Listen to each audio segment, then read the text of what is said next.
ده مطنش دايما وعامل نفسه من بنه، لا عايز يدفع الديون اللي عليه ولا حتى عايز يدفع يعني حصته كده في الفطار بتاع كل صبح اللي بنفطره مع بعض. الكلمة دي بالذات فاهميننا الموظفين.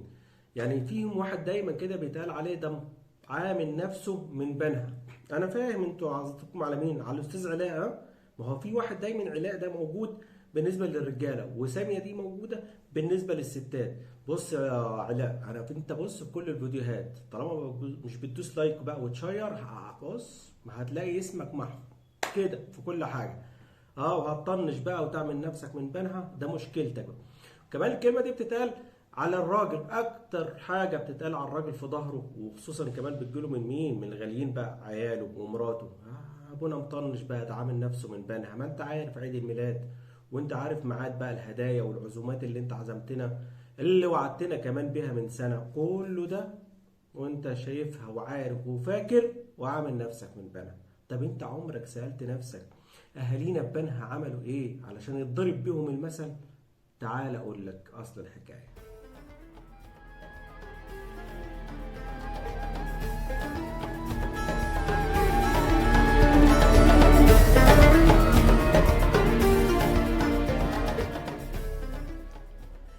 ده عامل نفسه من بنها، مثل اتشهر وبنقوله دايما للي مطنش واخد باله، هو عارف نفسه كويس اصل الحكايه معاه المفترض يعمل ايه وما بيعملهوش، فهو علشان كده بيتقال له ده عامل نفسه من بنها.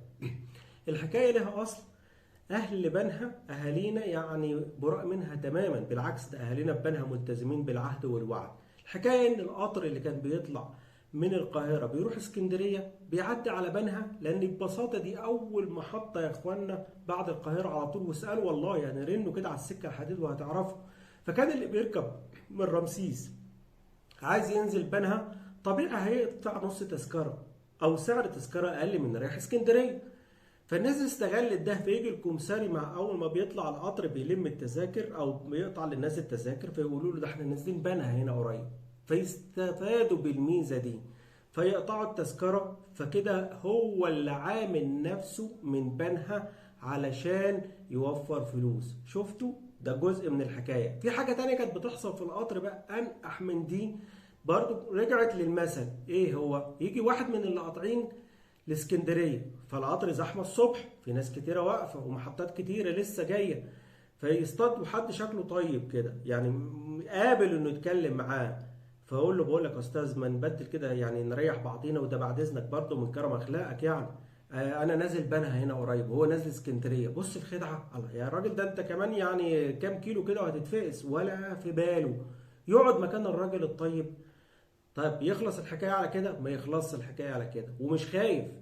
يجي القطر ينزل محطة بنها، فطبيعي في ناس بتنزل، فالراجل اللي واقف اللي هو كان اصلا قاعد على الكرسي يبص يلاقي كراسي كتيرة فاضية، فيقف وتتحل المشكلة، والراجل بتاع اسكندرية اللي هو مكمل فاز لان هو كان عامل نفسه من بنها. يجي الناس ملاحظة، واحد كده بيبقى قروب في النص شايف واحد واقف لواحد والتاني ما نزلش، الله انت يا عم انت اشتغلك ولا ايه؟ فيغمزه كده يقول له الاستاذ مش انت كنت قاعد مكان كان قاعد ده اللي لسه قاعد؟ فيقول له هو ده، هو قال لي ان انا نازل بنها. يقول له يا عم هو ولا بنها ولا حاجه، ده هو كان عامل نفسه من بنها. ادي اصل الحكايه، واهالينا هناك ملتزمين بالعهد والوعد ومفيش طناش خالص، وعاشروهم وهتعرفوهم كمان. شفت؟ مش كل حاجة لها أصل وحكاية، اعرف أصل الحكاية وبلاش التهم كده وخلاص. وتدوس بقى للفيديو ده بالذات يعني لايك وشير واشترك في القناة، ولا هتعمل نفسك من بنها براحتك بقى. أنا قلت، والعهد على مين؟ عليك أنت مش علي أنا. يلا في أمان الله.